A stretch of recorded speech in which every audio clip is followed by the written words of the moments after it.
Lucille Ball lived alone in her last years.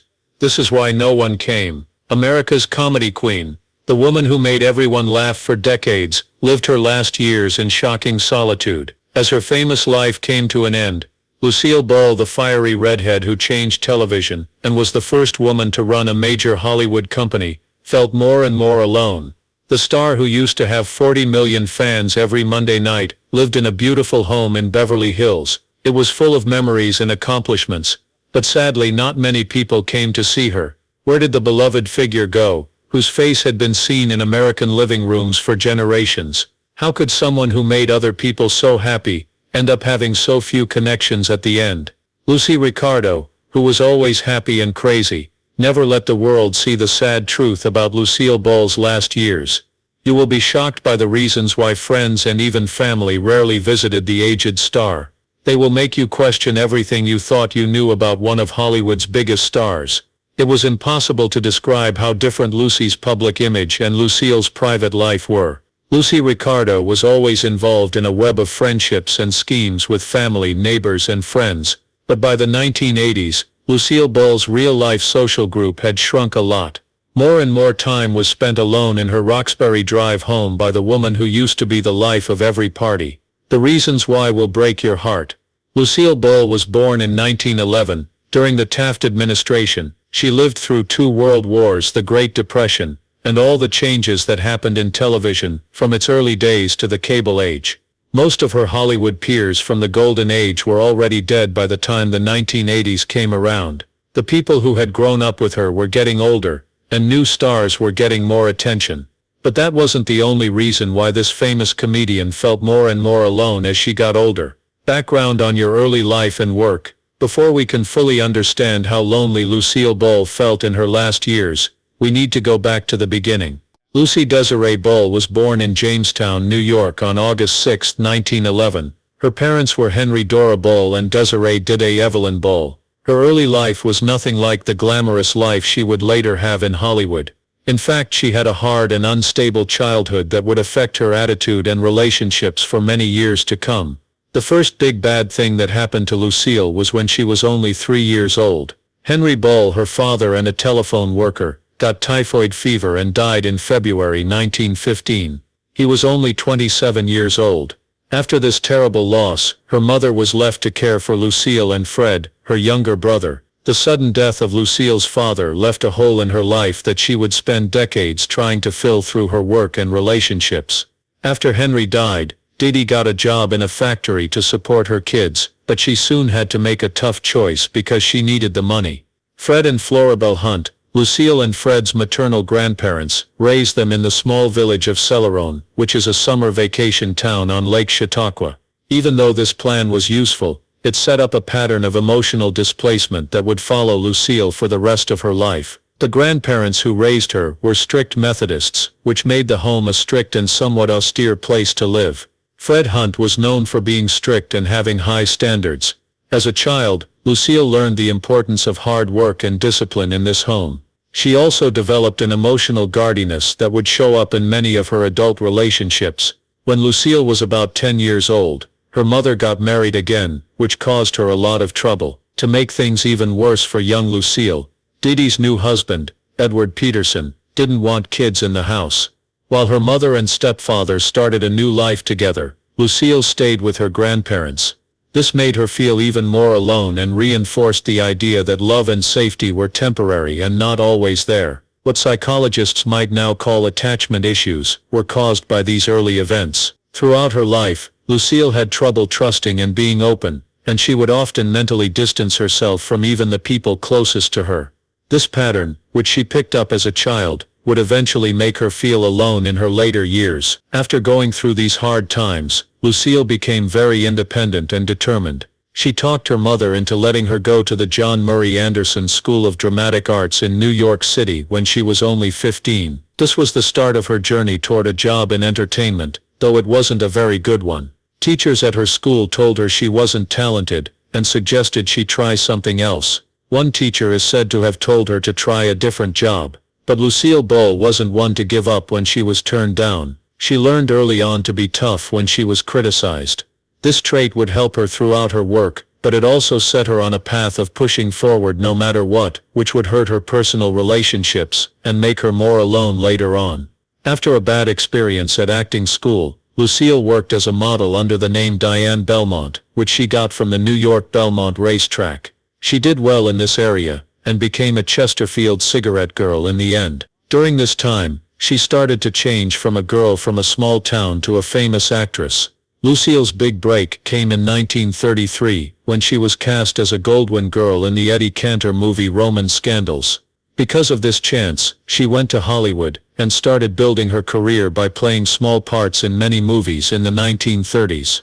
During this time, she was often cast as a chorus girl, or in parts that were meant to show off her good looks, instead of her comedic skills. Not until the 1940s did Lucille start to make a name for herself as a comedic actor. Her radio work, especially on the show My Favorite Husband, showed how good she was at timing and making people laugh. This radio show would eventually become the basis for I Love Lucy, the TV show that made her famous all over the United States. During these early problems in her career, Lucille developed a work ethic and need to be perfect that would later define both her biggest wins and her toughest relationships. She learned early on that she had to be independent to stay alive, and that greatness was the only way to be successful. These lessons she learned as a child and continued to learn throughout her early career set the stage for the complicated relationships she would have later in life. By understanding these early events, we can start to see how Lucille Ball's eventual loneliness was sown long before she became America's most famous redhead. She had deep-seated fears that could not be fully healed by fame or success because she was abandoned and rejected as a child. In many ways, her amazing success on TV and in business came from her fears and her need to prove her worth in a world that made her feel unwanted during the Desi years. There may not have been a more important or complicated relationship in Lucille Ball's life than her marriage to Desi Arnaz. Their relationship, both personal and professional, would change TV forever and help them build an empire. On the surface, this marriage seemed perfect, but there were problems and issues that would lead to Lucille being alone in her later years. Desiderio Alberto Arnaz y de Accia III, who worked as Desi Arnaz, and Lucille met on the set of the RKO show Too Many Girls in 1940. Desi was a singer and band leader from Cuba. He was 6 years younger than Lucille, and represented everything exciting and different from how she had been raised. They had strong chemistry right away, which led to a quick romance and marriage in November 1940, only 6 months after they met. During World War II, Desi was forced to join the army, which caused the pair to be apart even more.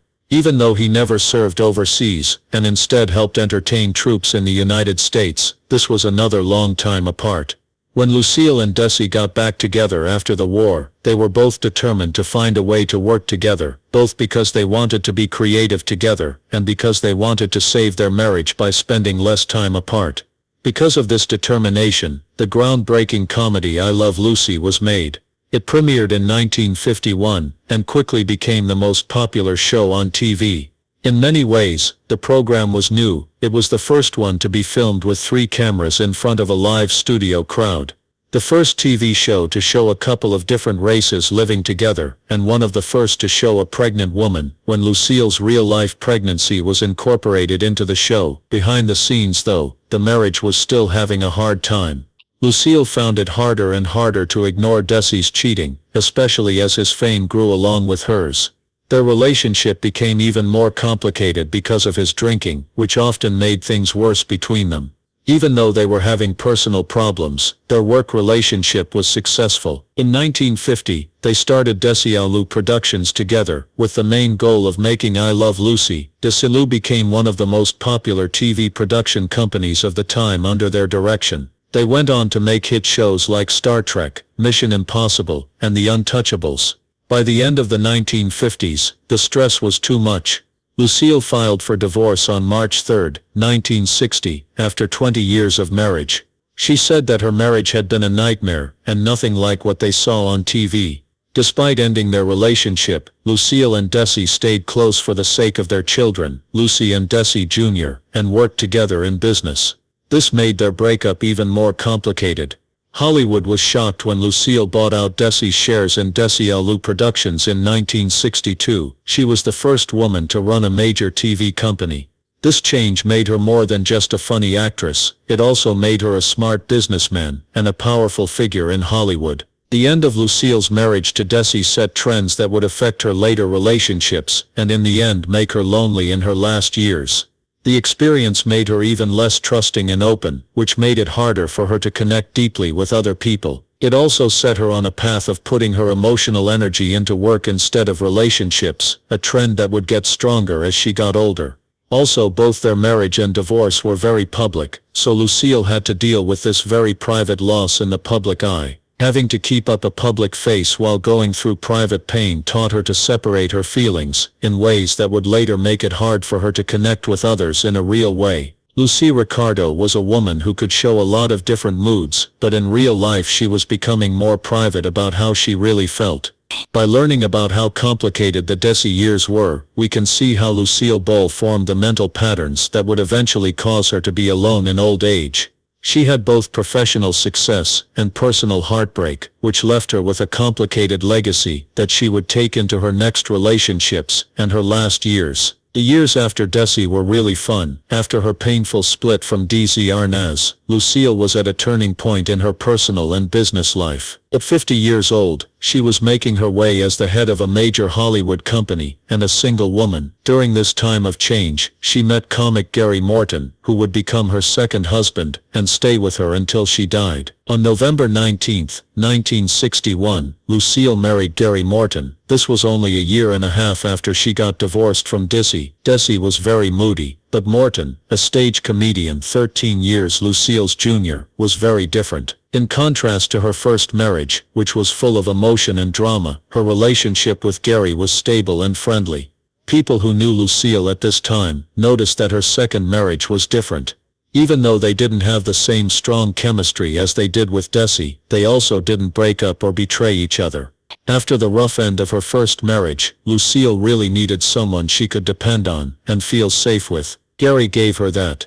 A lot of Lucille's friends noticed that Gary's main job in her life was to keep her safe and keep people out. He took care of a lot of her work and personal schedule, which kept Lucille from having to deal with the outside world. Working together on projects was an important part of Lucille's friendship with Gary, but not in the same way as with Desi.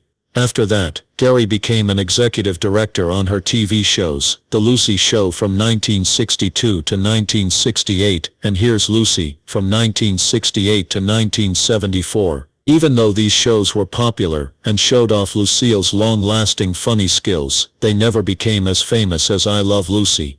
Lucille was very aware of this small but noticeable loss of cultural effect, which made her already complicated emotional state during this time even more so. Lucille's continued growth as a businesswoman also made the Morton years unique.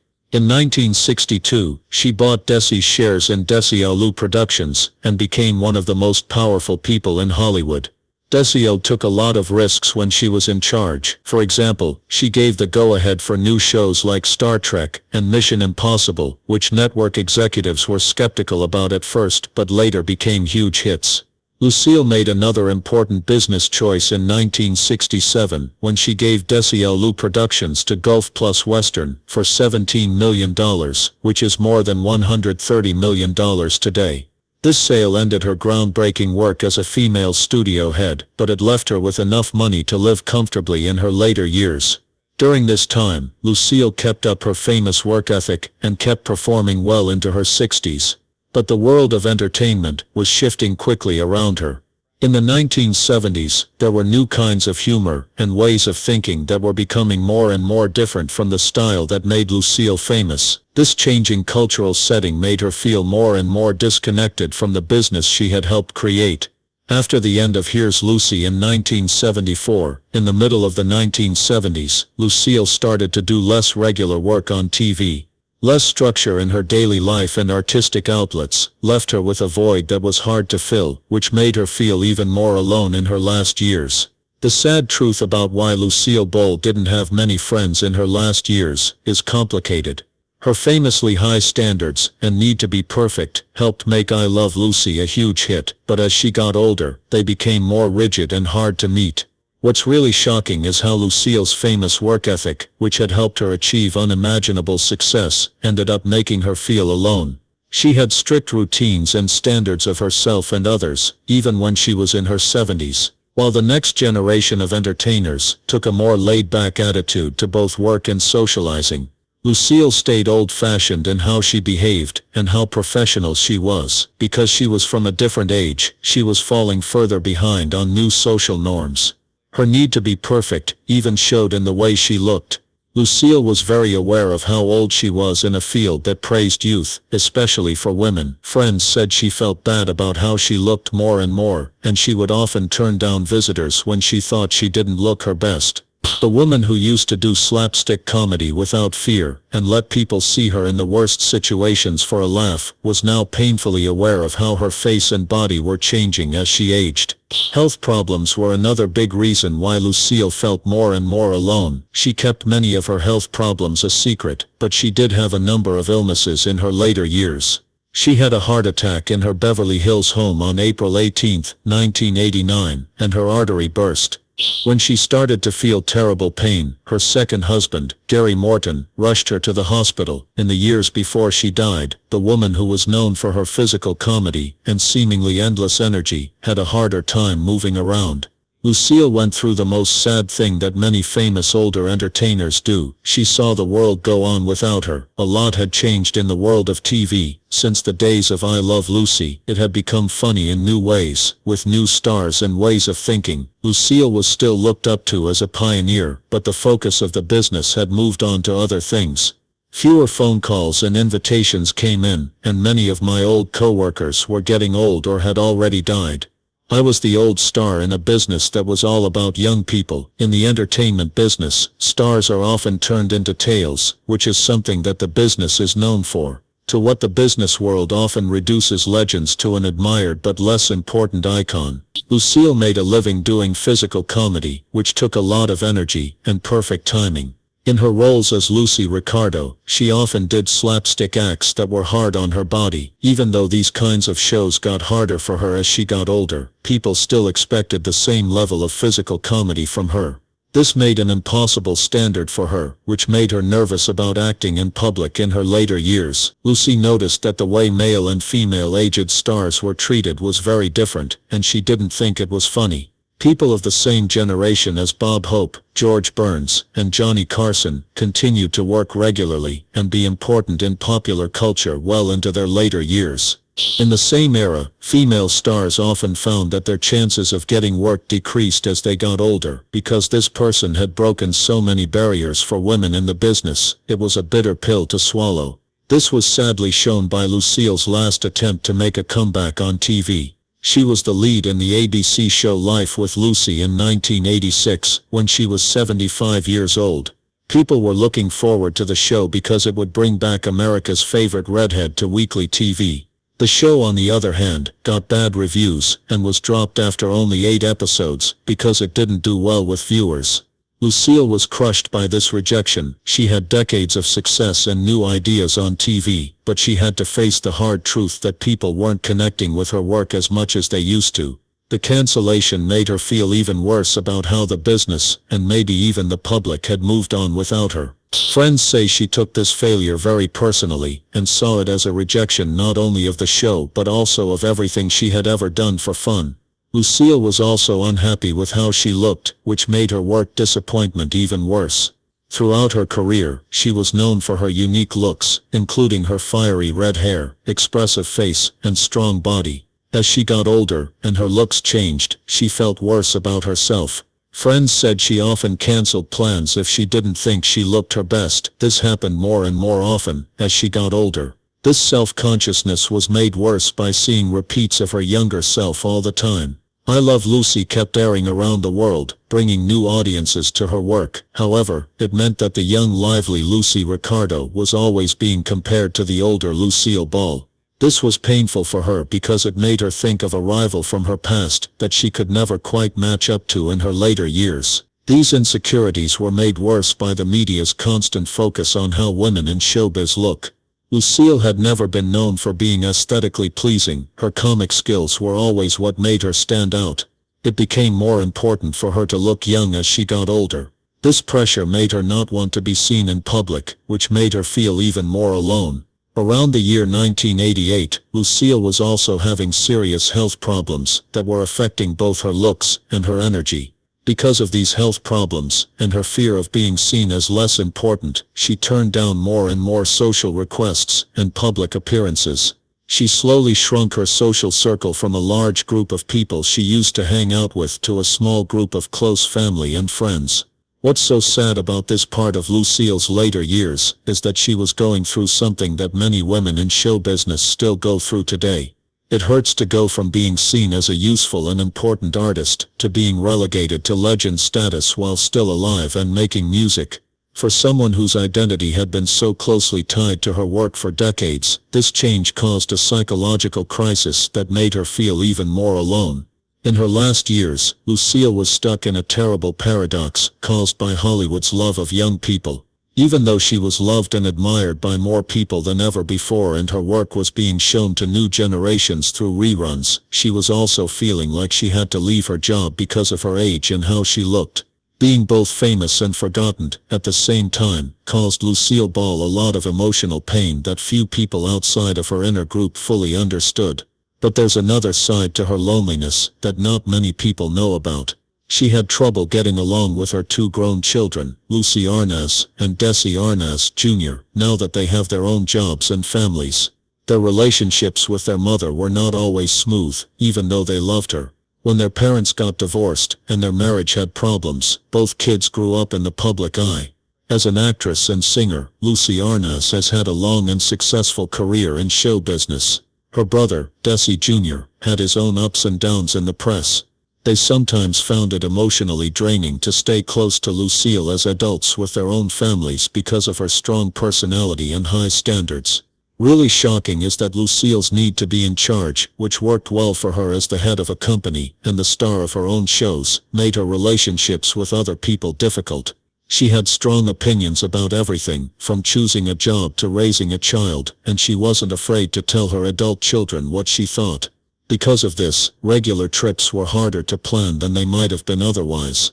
How Lucille felt about her grandkids was even more moving. Even though she loved them, the differences between generations and her getting worse health made it hard for her to be the warm and fun grandma she might have wanted to be.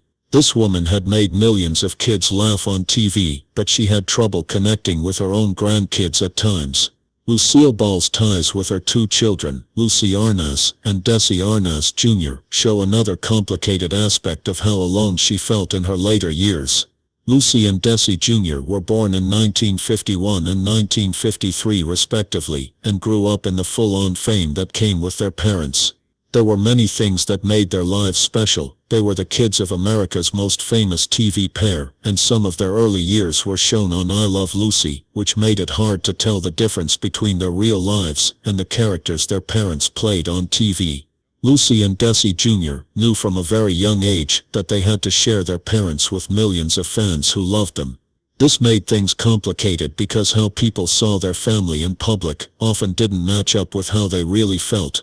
People in the U.S. saw the Ricardo family as an example of a happy home life, but the real Arnaz family had to deal with Desi's frequent absences, his drinking problems, and their parents' growing marital problems. In 1960, when Lucy was 9 and Desi Jr. was 7, Lucille and Desi got a divorce. This was a turning point in their family life. Even though both parents tried to keep a good relationship for the sake of the kids, the end of the marriage and the end of their family unit, as they knew it had an effect on the kids. This early experience of a broken family would affect how they interacted with both parents for the rest of their lives. Lucy and Desi Jr. both went into show business, like their parents did, which made their relationship with their mother even more complicated. Lucille had strong feelings about the entertainment business and clear ideas about how her kids should go about their jobs. When Lucille gave her opinions in her usual direct way, it could cause problems, especially when Lucy and Desi Jr. were trying to make a name for themselves in the business world without being associated with their famous mom. The most sad thing about Lucille Ball's last years wasn't that she was physically alone, it was that she was also emotionally alone. Many of her close friends and people who lived at the same time as her had already died by the time she died in 1989, at the age of 77. Desi Arnaz, her ex-husband and business partner, died of lung cancer on December 2, 1986, at the age of 69. This was only a few years before she did. Vivian Vance, who played Ethel Mertz and was her favorite co-star, died in 1979, leaving a hole that could never be filled. The last few years, and getting worse health. By the middle of the 1980s, Lucille was having a number of health issues linked to getting older that she mostly kept to herself. She had arthritis, which made it hard for her to move around and hurt a lot. This situation was especially hard for someone whose job was to make people laugh through precise movement and physical comedy. Because of the restrictions this condition put on her, she turned down more and more offers that would require her to stand or walk for long periods of time. Heart problems also started to show up during this time. That's something that a lot of artists her age did, and Lucille had always been a heavy smoker. It hurt her as she got older. She started showing signs of heart disease, but she usually kept these problems to herself and only told her closest friends and family about them. Lucille had her worst health problem on April 18, 1989, at her home in Beverly Hills. She had a dissecting aortic aneurysm. This is when the inner layer of the aorta tears, letting blood rush through the hole between the inner and middle layers of the aorta. This life-threatening situation needed surgery right away. Gary Morton, her second husband, rushed her to Cedars-Sinai Medical Center when she told him she had terrible chest pain that went to her back. But a week later, on April 26, while she was still in the hospital, she had a second aortic tear and died. She was 77 years old. The news of her death shocked Hollywood and the rest of America. Fans of all ages are sad about the loss of one of TV's biggest stars, memories, and lasting effects. Even though Lucille Ball spent her last years alone, her lasting legacy and effect on American culture and entertainment provide a positive contrast to this sad story. Not many people in the history of entertainment have left such an indelible mark, and the fact that her work is still important decades after she died shows how timeless her skill and vision were. It's impossible to overstate how much Lucille changed television. The structure of sitcoms was set by I Love Lucy, and those rules still affect how TV shows are made today. She and Desi were the first to use 3 cameras and a live studio crowd, which became the standard for decades. She was brave and determined to show real-life experiences that were ahead of their time when she agreed to show pregnancy on TV at a time when even the word pregnant was thought to be too explicit for air. As a businesswoman, Lucille broke down walls in Hollywood that seemed impossible for women to get past. In 1962, she broke the glass ceiling by buying out Desi's shares in Desilu Productions. She was the first woman to run a major Hollywood company, paving the way for future generations of women executives. Under her direction, Desilu took chances on new shows like Star Trek and Mission Impossible that other companies turned down. These shows became cultural icons and started multi-billion-dollar franchises. Lucille's comedic legacy is just as important. She changed what female comedians could do on screen by embracing physical comedy and a fearlessness that went against the more modest expectations for women entertainers at the time. Her willingness to look silly for laughs by distorting her face, dressing up in strange costumes, or putting herself through full-on slapstick routines opened up more opportunities for all female comedians who came after her. Many actors, from Carol Burnett to Tina Fey, have said that Lucille Ball was one of their biggest influences and inspirations.